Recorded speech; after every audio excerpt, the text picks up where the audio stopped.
Hello friends, I am Arvind sir, founder, author, English trainer and motivational speaker.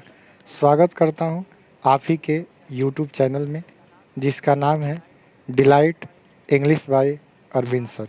तो आइए आज के इस वीडियो में हम बात करने वाले हैं वॉइस से रिलेटेड कुछ इम्पॉर्टेंट रूल्स के बारे में। आज हम सभी जानेंगे इम्परेटिव सेंटेंस के बारे में। इम्परेटिव सेंटेंस का पैसिव वॉइस कैसे बनाते हैं, इसमें हम इम्परेटिव के एडवाइस की चर्चा करने वाले हैं। अर्थात हम बात करने वाले हैं कि जो इम्परेटिव सेंटेंस होता है उसमें एडवाइस जो होता है, जिसको हम हिंदी में सलाह, परामर्श या सुझाव कहते हैं, तो इसका पैसिव वॉइस हम कैसे बनाते हैं, इसके पैसिव वॉइस के बारे में हम बात करेंगे। इसके पहले वाले वीडियो में हम रूल नंबर 20 के बारे में पढ़े हैं। इस वीडियो में हम रूल नंबर 21 के बारे में जानेंगे, अर्थात passive voice of imperative sentence और इम्परेटिव एडवाइस के बारे में हम लोग जानेंगे।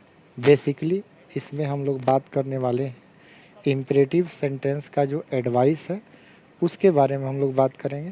तो आइए एक्टिव वॉइस के स्ट्रक्चर के बारे में जानते हैं। एक्टिव वॉइस का स्ट्रक्चर होता है, सबसे पहले इसमें हम मेन वर्ब वन लिखते हैं, इसके बाद ऑब्जेक्ट लिखते हैं, फिर अदर वर्ड लिखते हैं, इसके बाद हम फुल स्टॉप का प्रयोग करते हैं। इम्परेटिव सेंटेंस का जो एडवाइस का स्ट्रक्चर निम्न प्रकार से होता है। अब स्ट्रक्चर हम पैसिव स्ट्रक्चर की बात करेंगे कि हम इसका पैसिव वॉइस कैसे बनाते हैं।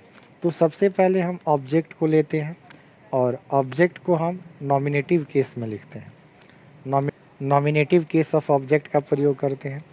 एडवाइस देने के लिए एक मॉडल का प्रयोग करते हैं, अर्थात शुड का प्रयोग करते हैं। सलाह को दर्शाने के लिए शुड का प्रयोग किया जाता है।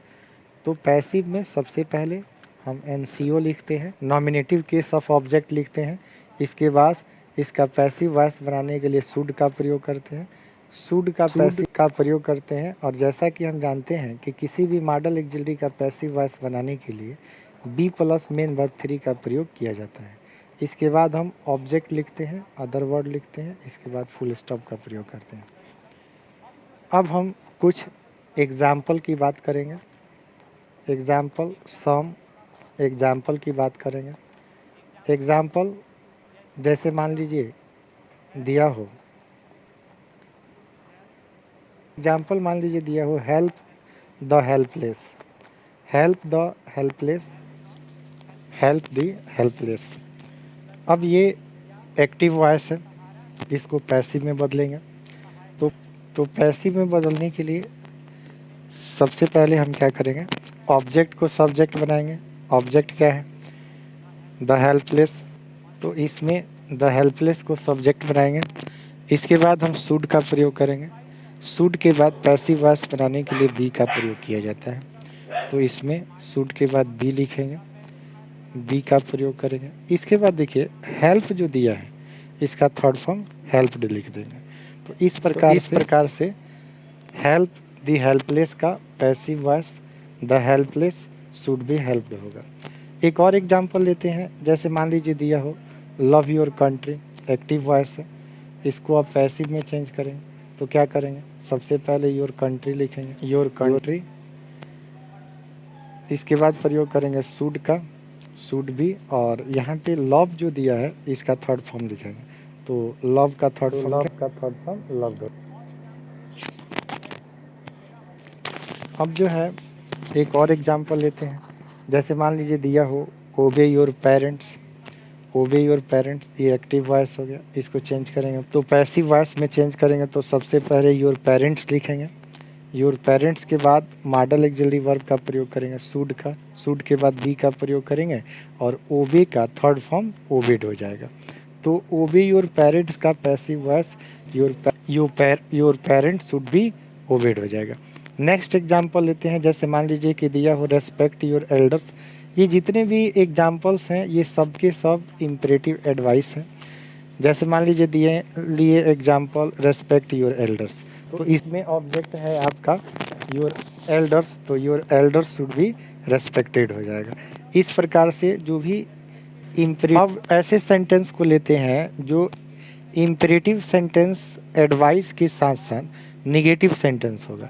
जैसे मान लीजिए दिया हो डोंट कट ट्रीज दिया हो, डोंट कट ट्रीज दिया हो, डोंट कट ट्रीज दिया हो, तो इसका पैसिव वॉइस जब बनाएंगे तो सबसे पहले ट्रीज लिखेंगे, ट्रीज, और ट्रीज के बाद मॉडल ऑक्सिलरी वर्ब शुड का प्रयोग करेंगे, मॉडल ऑक्सिलरी वर्ब शुड का प्रयोग करेंगे। चूंकि नेगेटिव सेंटेंस है इसलिए इसमें शुड के बाद नॉट का प्रयोग करेंगे, इसके बाद बी का प्रयोग करेंगे। चलिए एक दूसरा एग्जांपल लेते हैं इम्परेटिव सेंटेंस का। चलिए एक और दूसरा एग्जांपल लेते हैं सेंटेंस जो इम्परेटिव सेंटेंस, जैसे मान लीजिए दिया हो डोंट इंसल्ट द पुअर, तो इसका जब हम पैसिव वॉइस बनाएंगे, पैसिव में जब बदलेंगे तो सबसे पहले द पुअर हो जाएगा।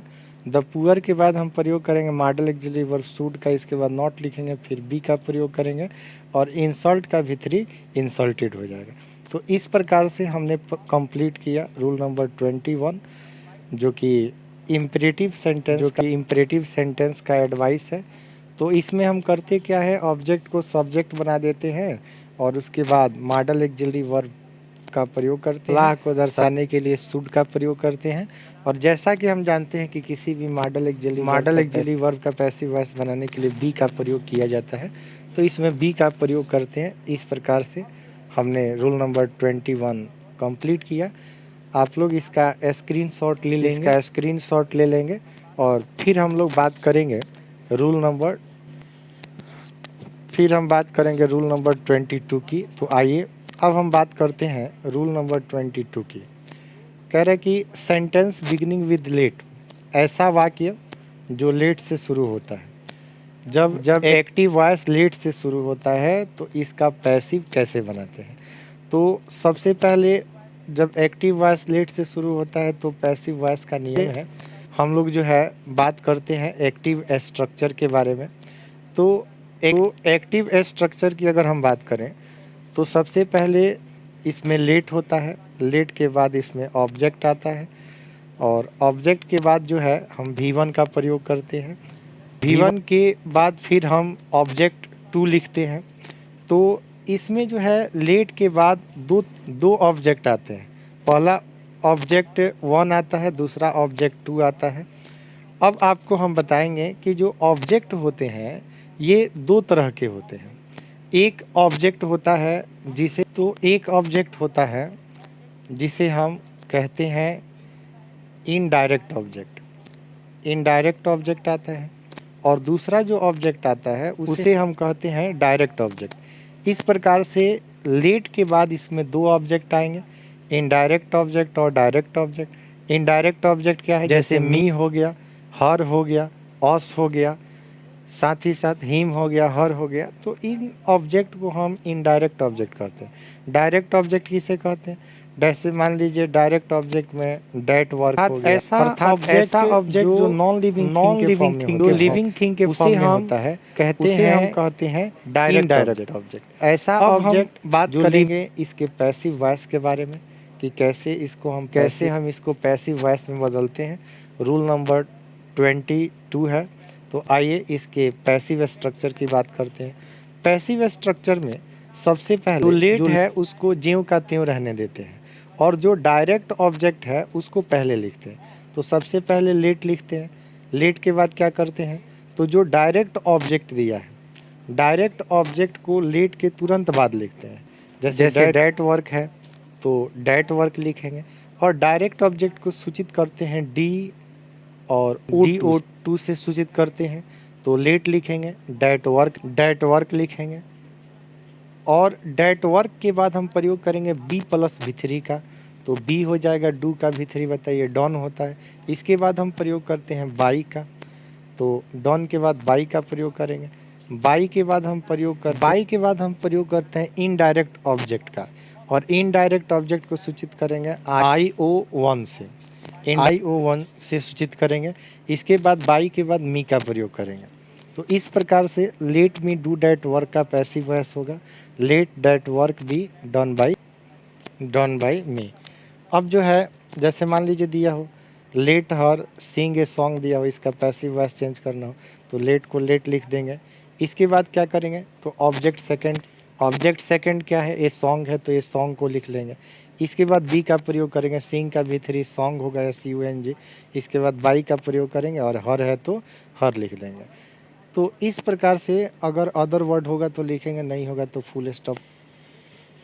और मान लीजिए कि सेंटेंस दिया हो एक्टिव वॉइस में let us discuss the matter दिया हो, इसको पैसिव में चेंज करना हो तो क्या करेंगे, लेट को लेट लिख देंगे।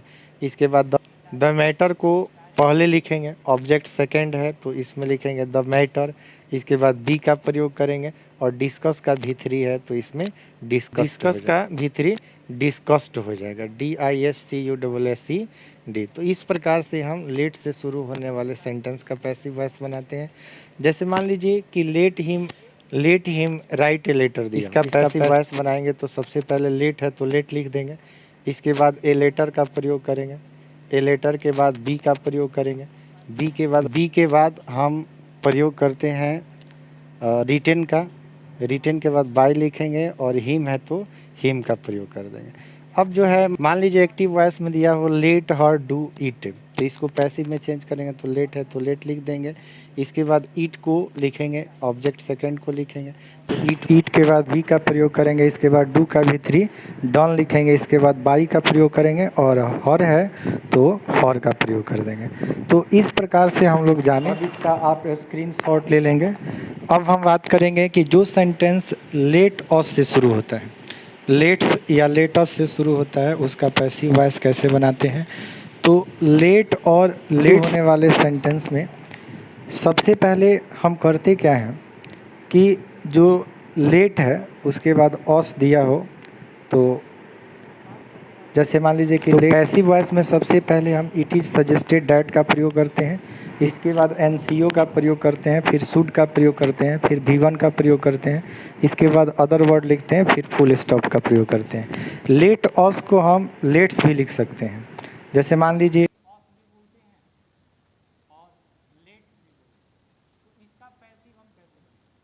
इसका पैसिव बनाने के लिए देखिए कह रहा है कि जब सेंटेंस लेट से शुरू हो तथा इसके बाद सिंगल ऑब्जेक्ट होता है तो सबसे पहले पैसिव वॉइस में क्या करते हैं, तो पैसिव वॉइस में सबसे पहले हम प्रयोग करते हैं it is suggested that, it is suggested that का प्रयोग करेंगे। यहाँ पे देखिए ऑस है, इसको नॉमिनेटिव केस में चेंज करें तो नॉमिनेटिव केस में चेंज करेंगे तो बी होगा और इसमें हम प्रयोग करते हैं शुड का प्लस V1 लिखते हैं तो डांस होगा। और यहाँ देखिए टुगेदर दिया है तो यहाँ पे टुगेदर। फिर देखिए let talk to the principal दिया है तो ये सब में लिखना, इट इज सजेस्टेड का प्रयोग जितना भी लेट ऑफ से शुरू होने वाला है या लेट से शुरू होने वाला सेंटेंस है सब में जो है इट इज सजेस्टेड डैट का प्रयोग करेंगे। अब देखिए यहाँ पे ऑफ है तो वी होगा और शुड होगा टॉक टू द। अब देखिए यहाँ पे दिया है लेट अस टेक टी दिया है तो it is suggested that we should take और क्या हो गया टी होगा। लेट अस प्ले टुगेदर दिया है तो कैसे बनाएंगे, इट इज सजेस्टेड दैट, यहाँ पे ऑस है तो वी शुड प्ले और क्या होगा टुगेदर। इस प्रकार से लेट से शुरू होने वाला सेंटेंस समाप्त हुआ। और चैनल को जो है सब्सक्राइब कीजिए, वीडियो को लाइक कीजिए, शेयर कीजिए, बेल आइकन को प्रेस कीजिए ताकि आपको हर एक वीडियो का नया नोटिफिकेशन आपको मिल सके। तो मिलते हैं नेक्स्ट